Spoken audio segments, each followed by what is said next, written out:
Hey, well, good afternoon, everyone, and thank you so much for joining us in this press conference. I'm Senator Randy Brock from Franklin County, and I'm pleased to be here today to talk about a subject that's so critically important for virtually every Vermonter, and that subject is broadband. You know, we've spent a lot of time and a lot of effort over the years about trying to get broadband, internet connectivity to every home in Vermont, even at the end of that last mile on the road. And it's been difficult to do so, but it's been critically important, as we've seen during this pandemic, which has really amplified the need, both from a standpoint of education, from healthcare, as a boon to our economy, that broadband is an essential element. And although we spend a lot of time talking about the technology, about wired versus wireless, about satellite versus fiber, what's really important to keep in mind throughout all of this is that all of the technology in the world is useless unless it's affordable, particularly to those people who are at the lower scale of income in Vermont. And that's what this news conference is all about today. And to that end, I would like to introduce Tom Esland. Tom, I know is well known throughout Vermont. He's a high-tech entrepreneur who's been very successful in a number of enterprises over many, many years, but he's also taken time out to serve as Vermont Secretary of Transportation, and most notably as our stimulus czar during the last major recession. So Tom, I wonder if I could turn the program over to you. Certainly. Thank you very much, Senator Brock, and glad to have you here as well, and welcome to everybody else who's on the conference. I'm going to share my screen, and hopefully everybody can see that now.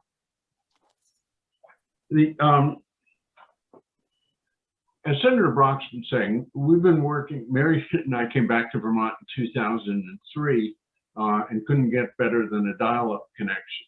And since then, we've been very involved with the problem that's plagued Vermont, how far behind much of the rest of the country we are, particularly in our rural areas, on internet. And as Senator Brock has said, the pandemic made painfully obvious how bad that broadband gap is.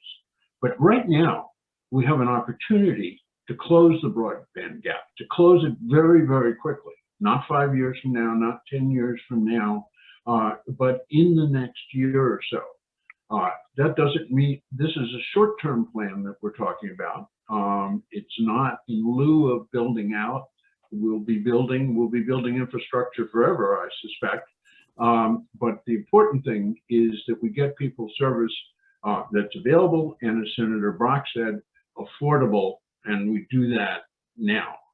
People really need to be able to work from home. We know that now. Most of us are at home right now. People need to do streaming. People need to have access to telehealth. Children need to have, and grown-ups too, need to have access to remote learning. Because there's been a lot of build-out, we've always perhaps focused too much on the areas that are unserved. And we've missed the fact that some areas which have good service still are not really accessible to low-income people because they can't afford that good service. Now, because of new technology, we're in a situation where services is available at some price pretty much everywhere in Vermont, but service is not affordable everywhere in Vermont. So affordability is really the main obstacle to access that we're facing today. And there's no better cure for affordability than money, and we have a lot of federal money coming in. And we think that it's a very good use of that federal money to solve the affordability problem quickly, to set up a short-term program that makes sure that everybody gets online, and a program which will sunset when the federal dollars are done. We don't want to set up a long-term program based on one-time money. So if we look at the current status of broadband availability in Vermont today, 50% of Vermont families live in areas where there's both high quality broadband and where that broadband is available to them at an affordable price because the ISPs are offering a low income program. We're defining affordable as less than $25 a month and no setup fee. 35% of Vermont families live in areas where there is service. It may be from a WISP, it may be from a fiber provider like EC Fiber. There is service, but the service is expensive, and there isn't currently a low-income plan available to make it accessible. 15% of Vermonters live in the area that on Department of Public Service maps shows as unserved. Today, that really means it's unserved by terrestrial infrastructure. It's reachable by satellite, by low Earth orbit satellite, much better than the old satellite, and other wireless technologies, but also very, very expensive. So in roughly half the state, there are low-income families need some sort of subsidy to access broadband. We think it's possible with these new technologies that in the next year or so, we can make sure that every Vermont family that wants it really does have access.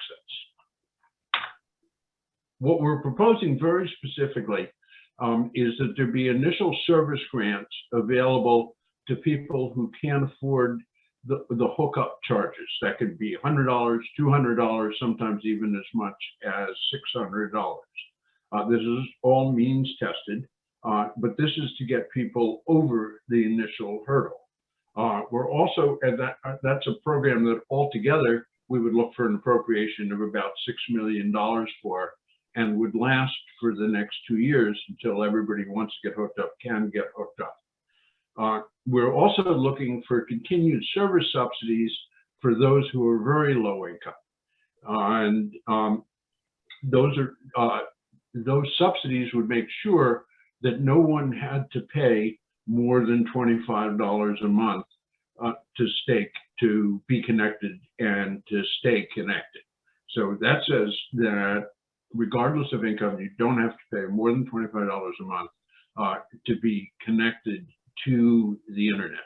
We think those two programs together overcome the financial obstacles to getting connected. But we recognize that people don't always know how to get connected, who's the carrier in their neighborhood, how to get access to financial aid, even when that financial aid is available.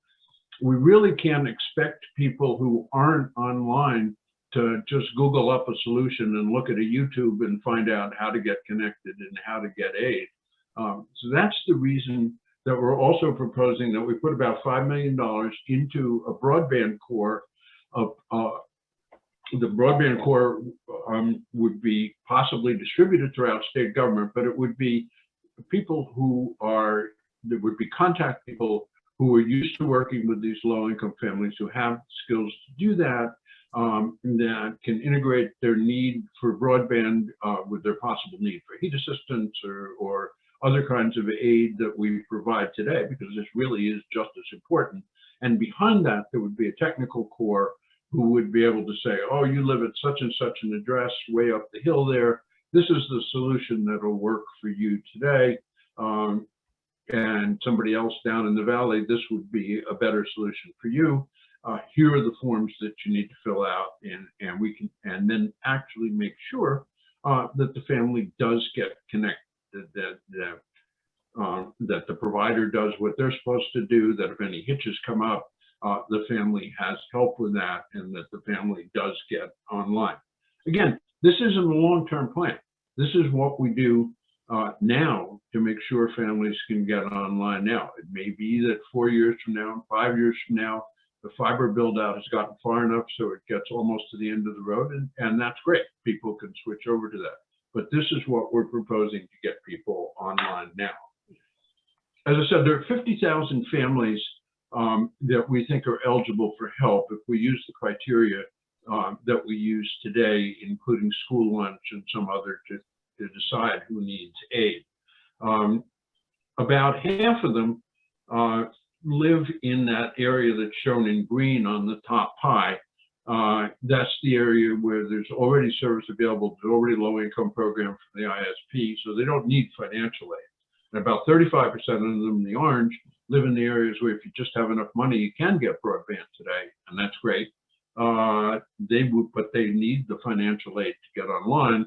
And then the blue area is the area that we used to call unserved, but it's the area where there's probably a wireless solution and they probably require some aid today. If you look at the bottom pie chart, the majority of families, 70% of the families that would receive aid live in those areas where broadband already exists today. This aid would go through those families to the existing providers.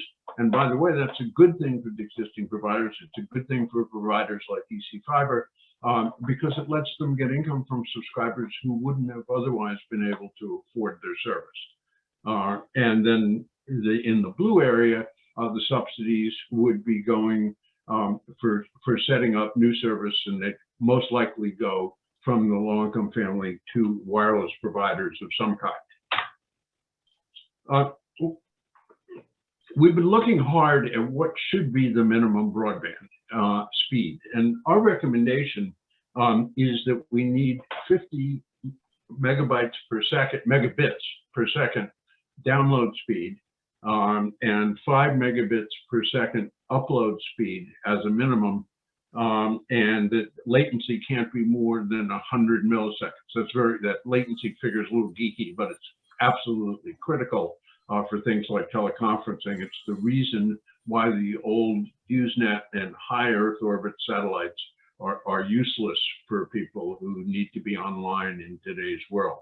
So we looked at the requirements for Zoom. Zoom is very clever, and it adjusts to the amount of bandwidth you have. If you have a high-def camera, then it sends out more bits with your picture in it. If you have a high-def screen, you get more bits back. Even at ultra-high definition, all that you require for a Zoom teleconference is 2.6 megabits per second down and 3.8 megabits per second up. But you could see very quickly why the old standard, the federal standard of 25 megabits down and 3 megabits up, is the pandemic has made it obsolete. And so we're recommending going to 50 and 3. Watching videos, you can watch a video in very good definition with 5 megabits of capacity down. If you're watching an ultra high definition movie, which you have to have an ultra high definition television or computer for, then it can use as much as 25 megabits. But with 50 megabits, you could be watching ultra high definition movies. So we think this is adequate for now. It will not be adequate for the future. The standard will keep going up. We know that. We were delighted to get 1.5 megabits when we finally got broadband when we were first in Vermont. That obviously doesn't work anymore. And this standard will have to keep going up with time as well. We haven't gone to the standard that's currently in Vermont legislation as a goal of 100 because if you look at these applications, that's not needed today. And we don't want to say to people, well, if all we can get you is a Chevy, too bad. If you can't have a Cadillac, you ought to walk. What we're saying is this is what's needed today. This is what's needed to participate in the post-pandemic world. More than was needed in the pre-pandemic world, less than is going to be needed a couple of years from now. But this is what's needed today. So if we look at accessibility, as I talked about, we look at the maps from the Department of Public Service. The map drawn just at the end of last year showed 60,000 houses that are either unserved, E911 addresses that are either unserved or have service so poor that it didn't even meet the temporary state standard of 25.3. That map has changed with the advent of Starlink, and soon there'll be competitors to Starlink. It may be changed some by 5G services as they become available. Basically, you can get to anywhere by radio now. We're doing this conference on Starlink. So if you wonder if Starlink is usable, yes.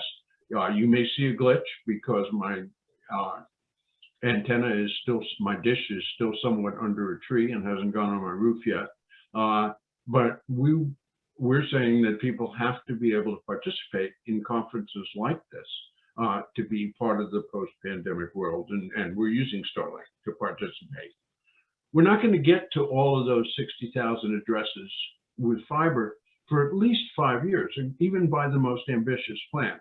And all of us are somewhat skeptical, not of the intention of the fiber builders, but we know how hard build-outs are in Vermont and how long schedules can hang up. But we can't ask people to wait 5 years to have broadband access, not when we have an alternative for them. And we do have an alternative. This doesn't say that if somebody were to get a 5G service or a Starlink service this year, that 3 years from now, 4 years from now, when fiber gets there, there's absolutely no obstacle to them switching over to using the fiber if that's a better service. But we're looking at getting them service now. And I think we're also taking some pressure off the communication union districts, for example, who have a mission to get everybody online, but face the impossibility of getting out to the end of the road in the near future. We let them have the assurance that the people at the end of the road are getting service while they build out from the centers. So the problem of access, as I was saying before, has really become a problem of affordability. Yeah, so we propose these state subsidies, but again, we're doing this out of one-time money, out of the CARES Act money, out of the ARPA money. Other money is being used for a long-term build-out, including what's in the president's new infrastructure plan, which we haven't even seen the details of yet, but we know there's $100 billion in it for broadband. But we don't want to start a program of giving people subsidies and with this one-time money, and then have to say, oh, sorry, you better disconnect because you can't have a subsidy anymore. So we've built into this plan a way to sunset the subsidies without taking the service away from the people who were depending on them. And it's built on what's already happening in Vermont. Half of Vermont ISPs already provide low-income plans. What we're proposing is that the legislation that the Senate and the House are working on include a provision that any ISP that builds out with federal funds that have come through the state be required to offer a low-income plan initially in the new area that they build out, that they just build that into their economics because they are being subsidized, and that's part of the way of giving the state a return on its subsidy, a low-income plan that would not have connect charges and it would not be more than $25 a month. We also would like to see a requirement that those ISPs who do accept those funds agree that if they have a service area today, that 2 years from now, they offer a low-income plan there. Meanwhile, we'll be subsidizing their new customers in that area, and that's somewhat of a windfall to them. But we're saying that part of the agreement in taking the funds, remember, we haven't been able to regulate broadband before. During the last Stimulus Act, the state had no control over the money that flowed from the feds to the ISPs, so we couldn't put any conditions on it. Now we do have control, and the fact that we're the ones dispersing the money gives us an opportunity to put these conditions on the ISPs who accept it. So if we look at this, if we look at March 1st, 2020, just before the pandemic hit, there were probably 40,000 families in this poverty category that we're talking about. The orange ones had no service available. The blue ones were fortunate enough to be in a place where there were carrier low income plans. And the ones in the red were in the affordability gap. That there was service, but there wasn't any, they couldn't afford that service. Then along came the virus. So all of a sudden, instead of 40,000 families in that low income category, we have 50,000 families. Department of Public Service did some things to help them. Meanwhile, build out had happened and the footprint had grown, but the result, unfortunately, is the affordability gap grew. There were even more Vermont families who couldn't get broadband because they couldn't afford it. By April, just recently, because the Starlink beta had succeeded, we knew that satellite was a far, far better than nothing alternative for people at the end of the road. That made the affordability gap even greater because satellite's expensive. It's certainly a help. We know that about 10,000 Vermonters have queued themselves up for Starlink service, but it isn't any help at all to those who can't afford it. With the federal dollars, what we're proposing is that the affordability gap be closed with this temporary state subsidy. And then over the years, hopefully some more families come out of poverty because we are post-pandemic, but also over the years, because we're requiring that ISPs offer their own low-income plan, by the time you get out to January 1st, 2025, the need for the state subsidy has disappeared, and it has been replaced by low-income plans for the ISP. From the low-income consumers' point of view, there's no difference. They were paying $25 a month before. The difference was being subsidized by the state. They're paying $25 a month or less afterwards, but that low-income plan is being offered by their ISP. So we haven't taken away their access, but we have taken away the need for a taxpayer-funded state subsidy. If we look at spending over the years, the way we've proposed it, it peaks not this fiscal year, but the next fiscal year, as we have the most families signed up, and then the need for state spending starts to go down as the construction funds that are in the bills are being used by the various ISPs for new build out, which will include low-income plans. And then eventually, as the ISPs offer low-income plans to their existing customers. So, universal broadband's been promised in Vermont for years, and I've been part of it, and those who promised it have been very sincere. We haven't succeeded. Why are we going to succeed now? Well, a couple things are different. We do have the new technology, which makes it possible to get to the end of the road without digging up the middle of the road, without running wires all the way out to the end of the road. We have lots of federal money, much more federal money than I think we thought we would have even a few months ago. And we have state control over the use of those rescue funds so that we can target those funds at meeting the needs of Vermonters and making sure that the build outs that are done are affordable and usable by Vermonters. Our organization, Broadband Equity Now, a very temporary organization, has been working with these other organizations to front run the creation of the broadband core that's mentioned in Senate 118. We want that broadband core to be shovel ready, assuming that the legislature does authorize it and fund it, so that it can start helping low-income Vermonters as early as August 1st to get connected. So we're working with these agencies to set that up, to figure out what the necessary training is, and that's going very well. We've been working with the CAPS. Paul Dragon of Champlain Valley Office of Economic Opportunity probably puts it best, that these agencies understand that the solutions, that they can't really help these families unless they can build that help on a foundation of broadband. You can't say telehealth is going to be universal unless you can say people are universally going to have access to it. You can't say, oh, the school's closed today, but that's okay, everybody can go online, unless everybody can really go online. You can't make remote learning the part of all lesson plans that it has to be, unless you know that everybody can do it. And you can't say that all Vermonters who can get a job that lets them work from home can do it, unless we really know that all Vermonters can. We believe that this program will mean, starting in August, that every family that wants to get online will have an opportunity to get on. Obviously, there'll be a waiting list for some of the services. Obviously, everybody won't call up on day one. So it's probably 2 years before almost all families that want to get online are online. That's the life of the broadband core. We think that this is an opportunity that we simply can't afford to miss. So with that, I'm happy to open it up for questions. If you have a question, please raise your hand.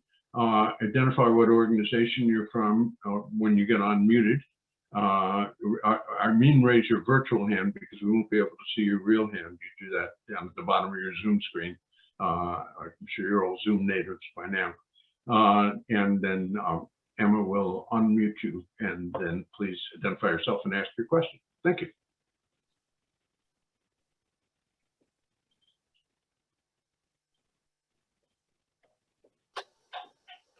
Tom, it looks like there's a few questions in the chat. There's a few comments. Did you want to read those, or would you like me to read them? Yeah, let me take a look. I'll turn off the screen sharing first, so you know Great. people look at my screen. I'm on a phone only. Could somebody email me the visuals, and then I'll speak after others? Okay, we are going to send out the visuals, but we don't have an form that we can send out right now. I'm sorry. Yeah, let me go to the chat.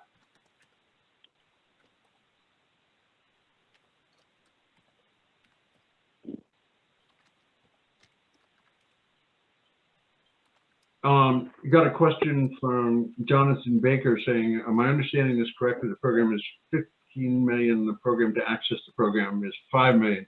Not quite, because there's also 6 million of program which is billed out. And we're not talking about just accessing this program. We're talking about help to low-income people for 2 years to access the existing plans that ISPs offer for low income. We're talking about not just accessing the program, but accessing the service itself and the technical help that people need in doing that, the help that they may need administratively in getting the aid. But it's much more, don't think of that $5 million as being the administration cost of the program. That's the cost of helping the people directly.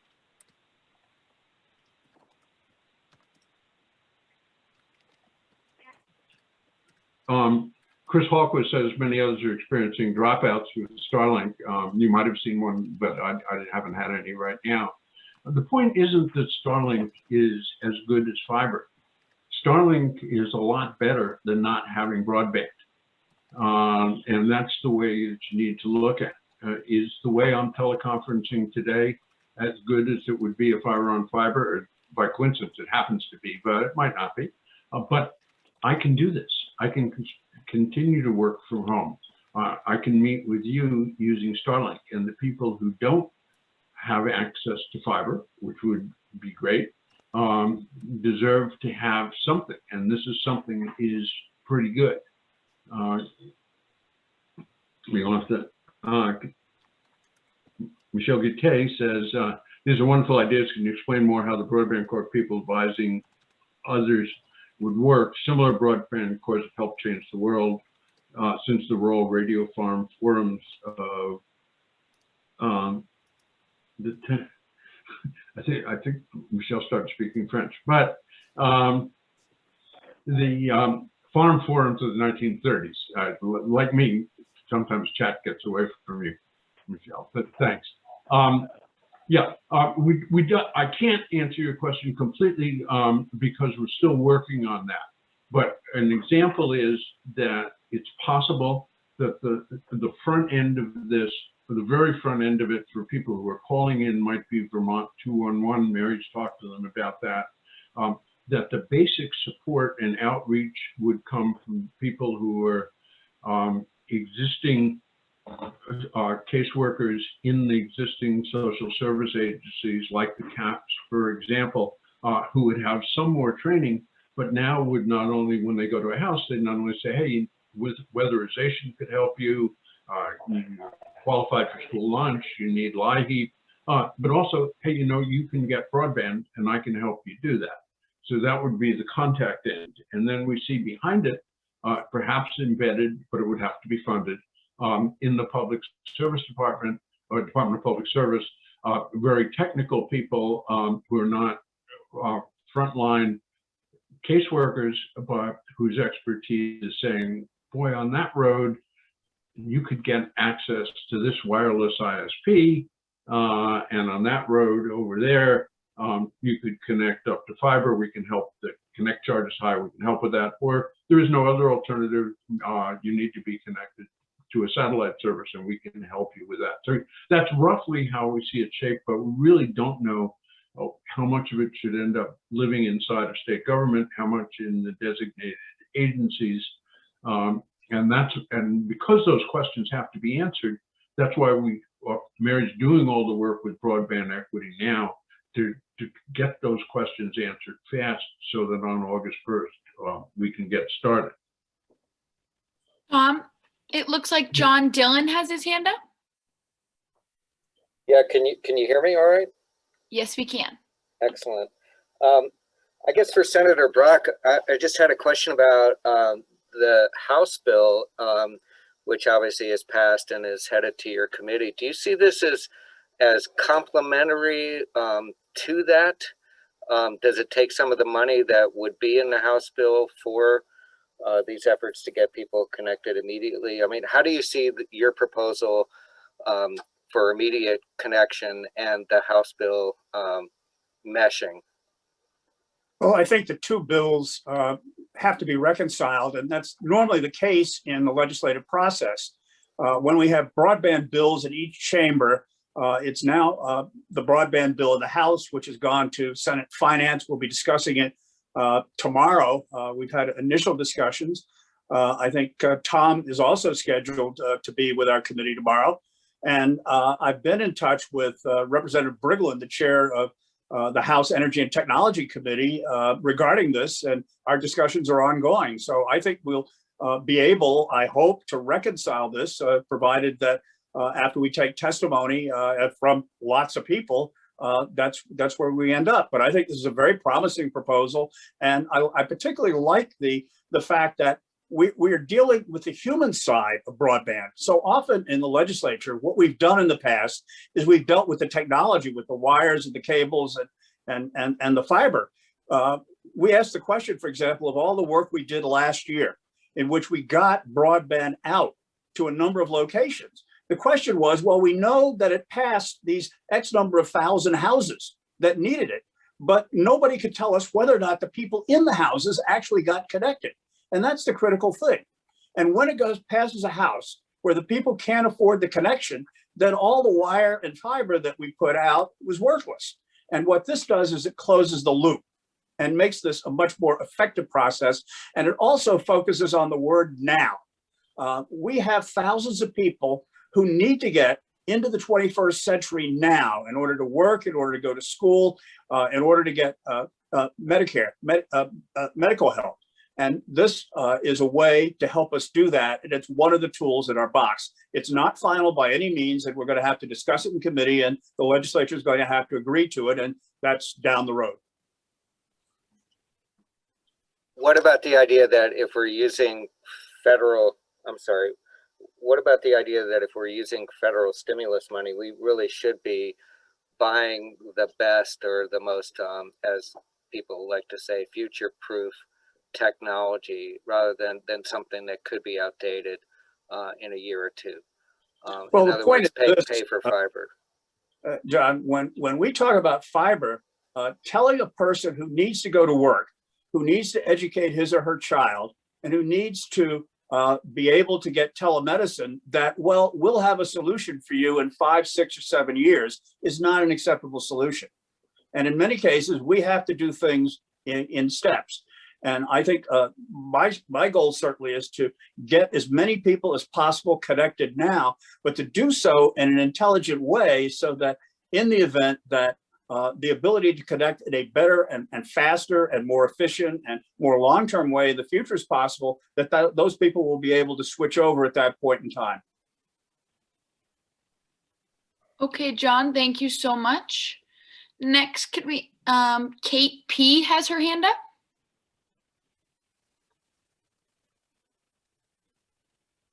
Hi, Tom, thank you so much, Tom, Mary, and Senator Brock, for your efforts and that of your team. And I'm wondering for someone like myself who's not a member of state government or part of the media, what can we do to get involved in this project and support it? Because I think it's critical to the future of Vermont and engaging younger people to move here, closing our age gaps, our economy gaps, et cetera. So I'd love to learn how to be able to help out. Kate, thanks. One part of that certainly is to make sure your legislators know about your support for this, and to make sure that other people that you think would be supportive, or that you explain this to other people, and that you try to get support. This is a one-time opportunity. You know, you might say, you know, other days, let's do a pilot, let's try this out, let's go small. We can't. The federal money is coming now, even though there's a deluge of it. It's all going to get claimed. I know that from having been stimulus our last time. And we have to make sure that this program gets funded so that just as Senator Brock was saying, that people get the access they need now. There's enough money, so we're not saying that's in lieu of a long-term build out, but we're saying that's the way to make sure that people get the access that they need now. So back to your question, Kate, I think we need a lot of help showing that there is public support for this plan. Mary, anything you'd add to that? You're muted. No, I think, but appreciate your offering, Kate, and spread the word. That's what needs to happen, so that people who understand the dilemma of individuals like Senator Brock have support behind them, and that we can help nudge the others along. This actually, we had, everybody has had their 2 COVID shots, a few friends over, Charlie Smith and Amy Mellencamp being 2 of them, and discussed this yesterday over Easter brunch. And it was interesting, and people were very much supportive of this plan. So I'll let them know to get a hold of their legislators. Great. We just can't miss this opportunity. No, that's right. Once in a lifetime. Thank you. Thank you so much. Carrie? Hi, thanks. And I apologize if I missed this in the presentation, but I just wanted to ask if you're envisioning payments going to individuals, or if the payments for low-income individuals would go directly to ISPs. We run a project in Washington County and have run into some challenges. Yeah, good question, Carrie. What we're thinking of is they would go directly to the ISPs on behalf of individual recipients. No ISP gets anything except in return for service actually delivered. But the flow of funds would be directly to the ISP. Okay, so not like a reimbursement situation like the state of Vermont DPS was doing in 2020 for those. Right. No, there are a lot of assistance programs that do work this way, and we think that's a better model for it. Thank you. Great question. Thank you, Carrie. Devin? Yeah. Question for Senator Brock. I'm interested in hearing a little bit more about the Broadband Corps and what that outreach would look like to low-income Vermonters, because this seems like it would be an effective way in the short term, sort of immediately, to try to get them connected. What would be the challenges of trying to reach out to those people, and what would that process look like? If you could just give a little bit more details on what you're envisioning of this.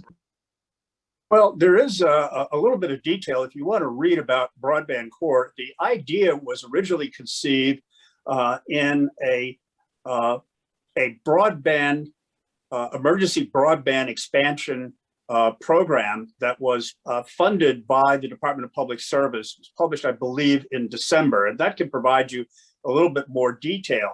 And what's envisioned is the creation of a short-term, and by this we mean probably a 2-year program of hiring folks and providing them with some basic training so that they can provide others with information about broadband that's available to them, the resources that are available to them, and what the solutions are for particular geographic areas around the state.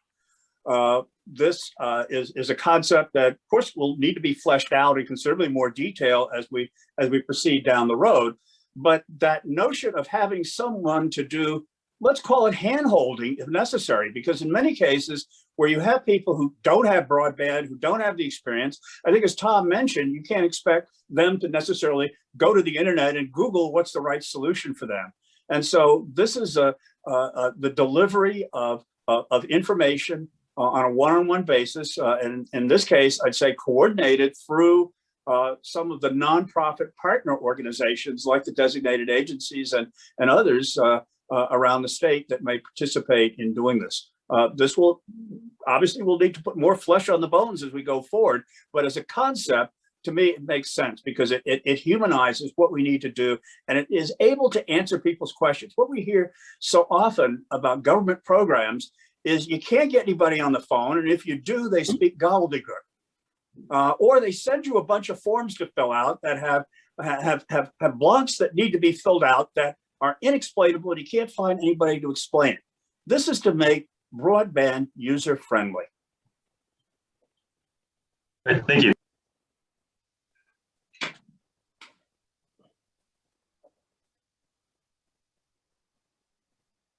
Does anyone else have any questions?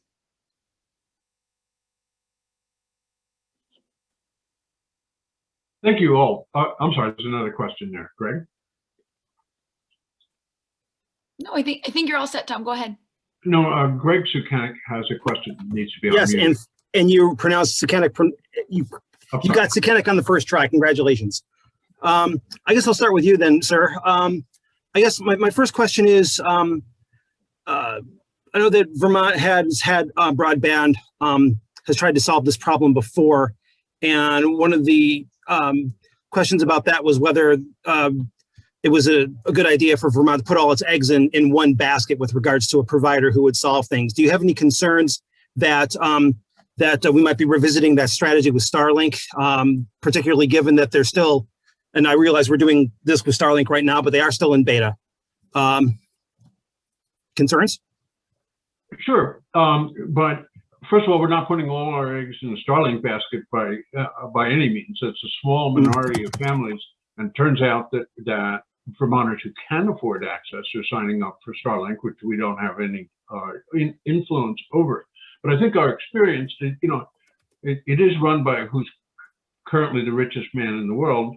That doesn't mean that he can't all of a sudden become poor. But our experience has been that when carriers or other asset-based companies go bankrupt, that doesn't mean the service stops. Somebody else takes over the assets. We saw that with Fairpoint before. And you always have to think of that with whomever your provider is, that they may go under, but the assets are then still usable or even priced down. There will be Jeff Bezos, second richest man in the world, or I guess depends which day it is also launching a service like this.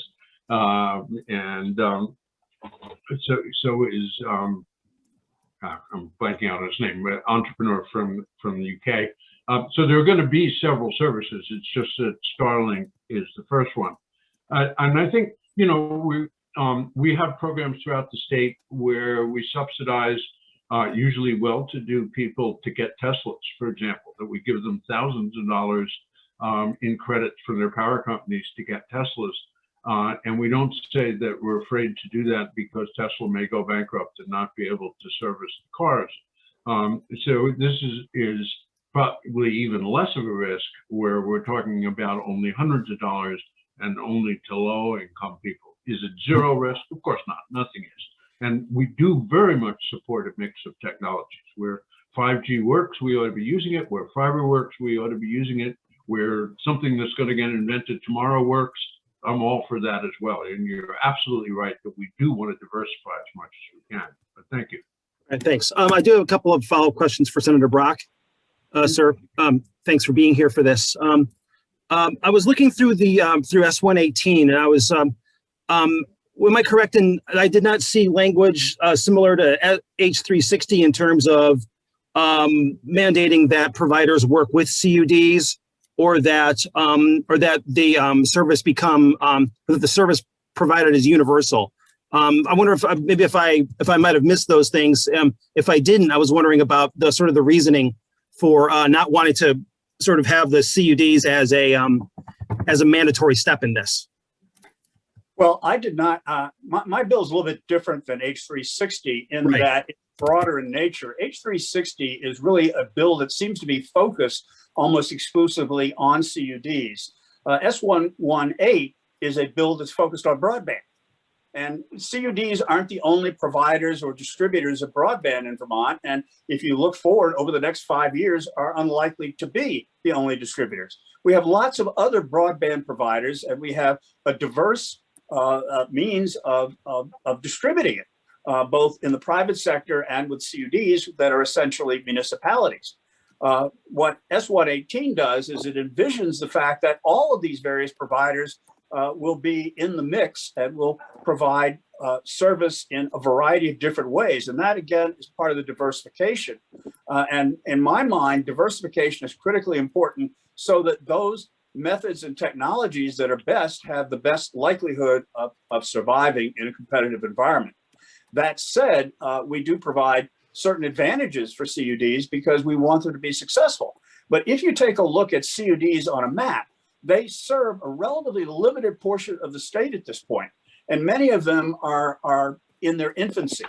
What S118 does is it provides methods to help them be successful, provides funding to help them be successful, and to let them do what they may be able to do best, particularly in some of the rural areas of the state. But we have places right now that are much more populous, that have much more advanced ISPs, in which we still have problems both with connectivity, with availability, and certainly with affordability. And what my bill is designed to do is to deal with all of those in a holistic fashion.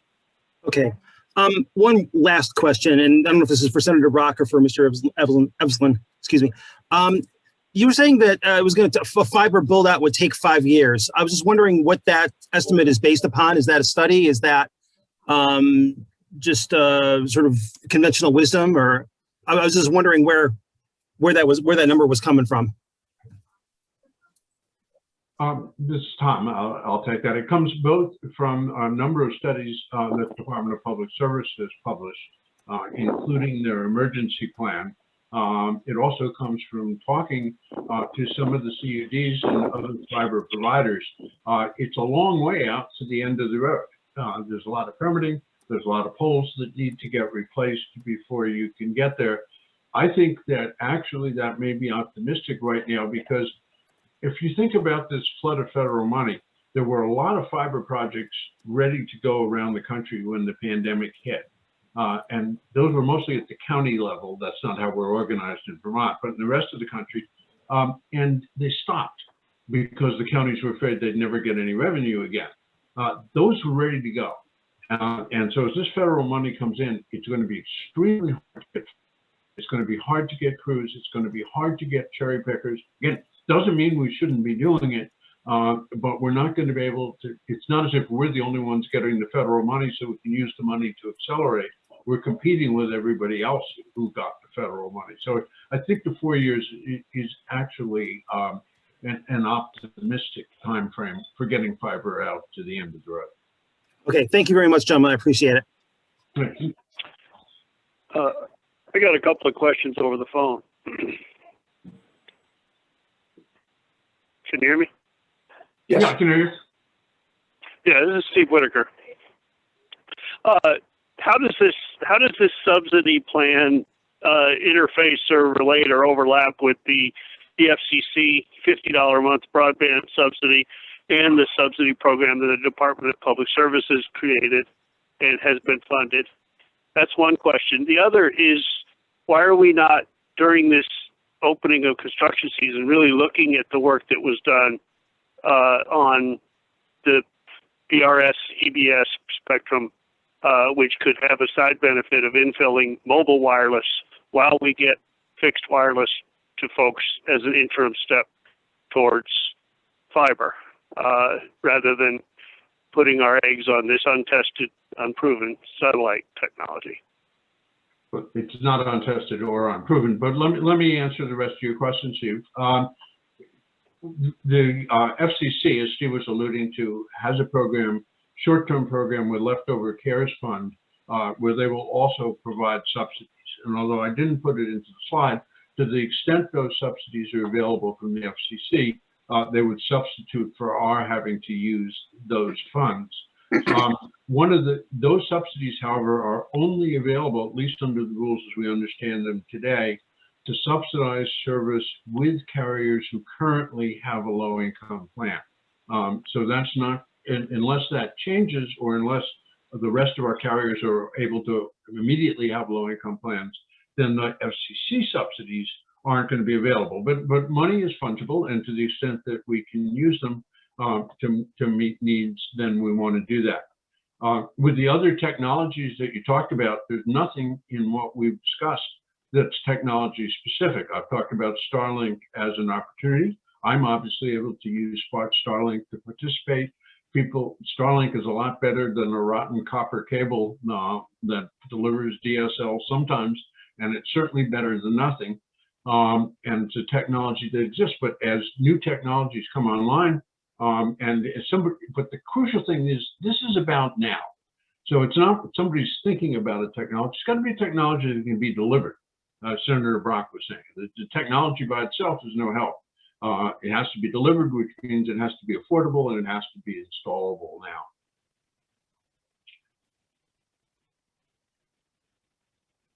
Okay, well, I think that was great. And just to be respectful of everyone's time, we'll keep it at under an hour. Tom, do you want to just wrap it up with some Sure. final thoughts?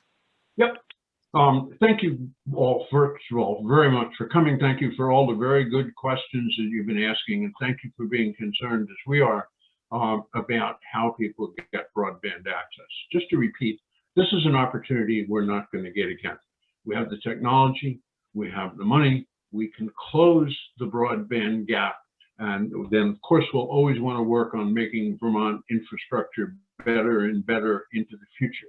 But right now, we can make sure that all Vermont families have access to broadband and all Vermont families have access to the many services that are built on top of broadband and going to be built on top of broadband. Senator Brock, is there anything you'd like to say? Sure. Beginning tomorrow at 1:30 in the afternoon, you can watch it on YouTube. Senate Finance will be taking up the issue of broadband and these two broadband bills, H360 and S118. And every afternoon this week, typically beginning at 1:30, although where our floor sessions may extend over into that time, we're going to be talking about broadband in every aspect of it. Tune in and let us know what you think. Someone mentioned earlier how important it is to communicate with your legislators about what you think we're doing, what you think we should be doing vis-a-vis broadband. We really do want to hear from you, and I think your voice will be important. So thank you so much for being here today, and we'll look forward to seeing you, at least through YouTube, for the rest of the week. Great. Thank you.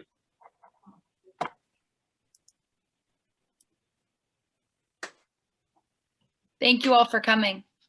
Thank you.